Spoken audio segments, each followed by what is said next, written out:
Welcome to Bheemas kitchen.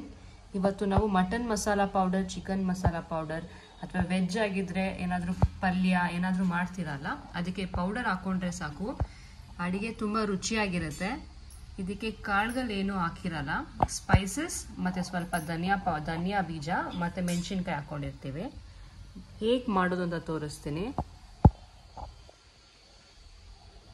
ಧನಿಯಾ ತಗೊಂಡಿದ್ದೀವಿ, ಮೆಂತ್ಯ ತಗೊಳ್ಳಿ 1 ಟೇಬಲ್ ಸ್ಪೂನು, ಏಲಕ್ಕಿ ತಗೊಳ್ಳಿ, ಜಾಪಾತ್ರೆ, ಮೆಣಸು, ಗಸಗಸೆ, ಕಲ್ಲುವ, ಜೀರಿಗೆ, ಚಕ್ಕೆ ತಗೊಂಡಿದ್ದೀವಿ, ಮರಾಠಿ ಮೊಗ್ಗು, ಲವಂಗ, ಸೋಂಕಾಳು, ಪಲಾವ್ ಎಲೆ ಮತ್ತು ಅರಿಶಿನ ಕೊಂಬು ಕುಟ್ಟಿಟ್ಕೊಂಡಿದ್ದೀವಿ, ಅಕ್ಕಿ ತಗೊಂಡಿದ್ದೀವಿ ಮತ್ತು ಸ್ಟಾರ್ ಅನಾನಸ್ ಹೂವು ತಗೊಂಡಿದ್ದೀವಿ. ತೋರಿಸಿರೋ ಐಟಮ್ಗಳೆಲ್ಲ ಹುರ್ಕೊಳ್ಳೋಣ, ಡ್ರೈ ಫ್ರೈ ಮಾಡ್ಕೊಳ್ಳೋಣ. ಈ ಧನಿಯಾ ಹುರ್ಕೊತಾ ಇದ್ದೀವಿ, ಏಲಕ್ಕಿ, ಲವಂಗ ಮತ್ತು ಕಲ್ಲುವ ಹಾಕೊಂಡು ಫ್ರೈ ಮಾಡ್ಕೊಳ್ಳಿ. ಕಲ್ಲುವ ಮತ್ತು ಮರಾಠಿ ಮೊಗ್ಗು ಹಾಕೊಂಡಿದ್ದೀವಿ, ಪಲಾವ್ ಹಾಕೊಳ್ಳಿ, ಜಾಪತ್ರೆ ಹಾಕೊಂಡಿದ್ದೀವಿ, ಜೀರಿಗೆ ಹಾಕೊಳ್ಳಿ, ಗಸಗಸೆ ಹಾಕೊಳ್ಳಿ, ಮೆಣಸು ಹಾಕೊಳ್ಳಿ, ಅಕ್ಕಿ ಸ್ವಲ್ಪ ಹಾಕೊಳ್ಳಿ, ಒಂದು 2 to 3 ಟೇಬಲ್ ಸ್ಪೂನ್ ಹಾಕೊಳ್ಳಿ ಸಾಕು, ಜಾಸ್ತಿ ಹಾಕೊಳ್ಳಿ. ಅರಿಶಿನ ಹಾಕೊಳ್ಳಿ, ಗುಂಟೂರು ಮೆಣಸಿನ್ಕಾಯಿ, ಖಾರ ಮೆಣಸಿನ್ಕಾಯಿ ಮತ್ತು ಬ್ಯಾಡಿಗೆ ಮೆಣಸಿನ್ಕಾಯಿ ತೊಗೊಂಡಿದ್ದೀವಿ, ಚಕ್ಕೆ ಹಾಕೊಳ್ಳಿ, ಗುಂಟೂರು ಮೆಣಸಿನ್ಕಾಯಿ ಹಾಕೊಂಡಿದ್ದೀವಿ, ಫ್ರೈ ಮಾಡ್ಕೊಳ್ಳಿ, ಸ್ವಲ್ಪ ಎಣ್ಣೆ ಹಾಕೊಂಡು ಫ್ರೈ ಮಾಡ್ಕೊಳ್ಳಿ, ಘಾಟ್ ಹಾಕೊಂಡಿದ್ದಾಗ ಮೆಣಸಿನ್ಕಾಯಿ ಹಾಕೊಳ್ಳಿ, ಇದು ಕೂಡ ಫ್ರೈ ಮಾಡೋಣ.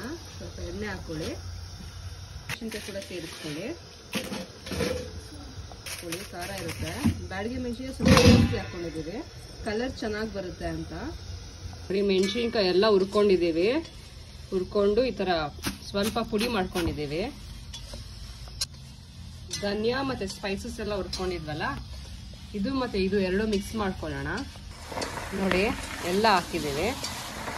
ಇವಾಗ ಇದನ್ನ ಮಿಷಿನ್ಗೆ ಹಾಕ್ಸ್ಕೊಂಬರೋಣ. ಮಿಷಿನ್ಗೆ ಹಾಕ್ಸ್ಕೊಂಬಂದ್ಮೇಲೆ ತೋರಿಸ್ತೀನಿ. ನೋಡಿ ನಾವು ಮಿಷಿನ್ಗೆ ಹಾಕ್ಸ್ಕೊಂಡ್ ಬಂದಿದ್ದೀವಿ, ಜರಡೆ ಹಿಡಿತಾ ಇದ್ದೀವಿ. ನಾವು ಕರ್ಬೇವಿನ ಸೊಪ್ಪು ಹಾಕೋದು ಮರ್ತೋದ್ವಿ, ಸೊ ಮನೇಲೆ ತಂದು ಹುರಿದ್ಬಿಟ್ಟು ಒಣಗಿಸಿ ಈ ಥರ ಪೌಡ್ರ್ ಮಾಡ್ಕೊಟ್ಕೊಂಡಿದ್ದೀವಿ. ಸ್ವಲ್ಪ ಸ್ವಲ್ಪ ಹಾಕೊಂಡು ಮಿಕ್ಸ್ ಮಾಡ್ಕೊತಾ ಇದ್ದೀವಿ. ಆವಾಗ ವಾಸನೆ ಗಮ್ ಅಂತ ಇರುತ್ತೆ, ಟೇಸ್ಟ್ ಕೂಡ ಚೆನ್ನಾಗಿ ಬರುತ್ತೆ. ಈ ಪೌಡರ್ ಇದೆಲ್ಲ ತುಂಬ ಟೇಸ್ಟ್ ಆಗಿರುತ್ತೆ.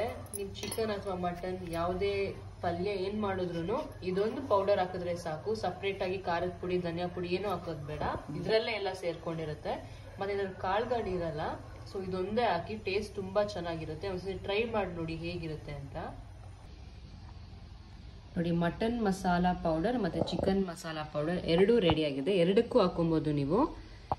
ಅಂಗಡಿಯಿಂದ ತಂದು ಪ್ರಾಡಕ್ಟ್ ಎಲ್ಲ ಯೂಸ್ ಮಾಡಬೇಡಿ, ಮನೇಲೇ ಮಾಡಿಕೊಂಡ್ರೆ ತುಂಬ ಹೆಲ್ತಿ. ಇದು ತುಂಬ ಈಸಿ. ಒಂದ್ಸತಿ ನೋಡ್ಬಿಟ್ಟು ಹೇಗಿದೆ ಅಂತ ಟ್ರೈ ಮಾಡಿಬಿಟ್ಟು ಕಮೆಂಟ್ ಮಾಡಿ ಹೇಗಿದೆ ಅಂತ. ನೋಡಿ ರೆಡಿ ಆಗಿದೆ ಪೌಡರ್.